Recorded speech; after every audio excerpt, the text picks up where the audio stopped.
Like the Damascus document, the Habakkuk commentary recounts how certain members of the community, under the iniquitous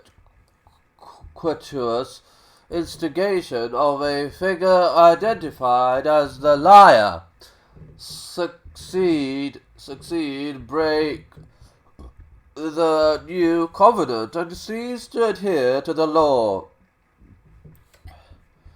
This precipitates a conflict between them and the community's leader, the teacher of righteousness. There is mention, too, of a villainous adversary known as the wicked priest. Adherents of the consensus have generally tended to regard the liar and the wicked priest as two different subrequests for the same individual. More recently, however, Eisenman has effectively demonstrated that the liar and the wicked priest are two quite separate and distinct personages. He has made it clear that the liar, unlike the wicked priest, emerges from within the Qumran community, having been taken in by the community and accepted as a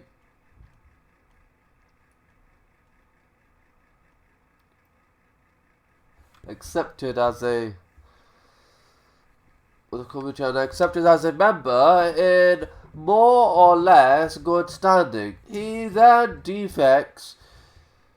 He is not just an adversary, therefore, but a traitor as well. In contrast, the wicked priest is an outsider, a representative of the priestly establishment of the temple. Although an adversary, he is not therefore a traitor. What makes him important for our purposes is the clue he provides to the dating of the events recounted in the Habakkuk commentary.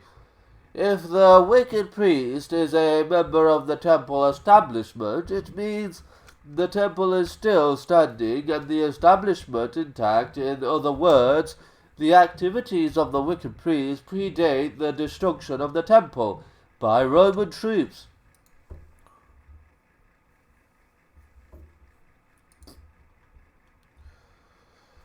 As in the War Scroll, but even more explicitly, there are references that can only be to imperial, not republican. Rome to Rome, that is, in the 1st century AD, the Habakkuk commentary, for example, alludes to a specific practice. Victorious Roman troops making sacrificial offerings to their standards. Josephus provides written evidence for this practice at the time of the fall of the temple in AD 70, and it is in fact a practice that would make no sense under the Republican, when victorious troops would have offered sacrifices to their gods.